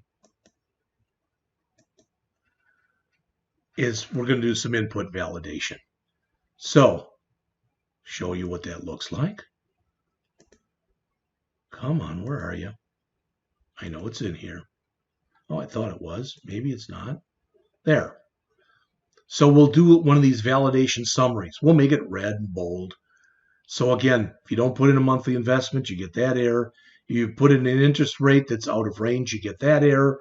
If you put in a years that's out of range, you get that error. So we'll do all that. I'm hoping to build this twice. All right.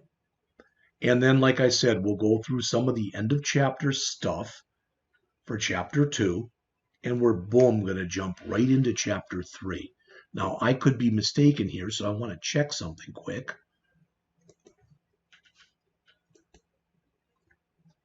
Let's see. I don't need this.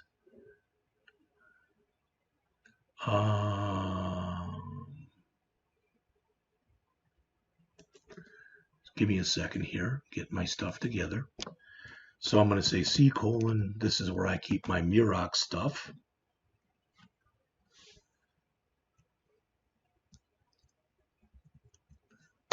Okay.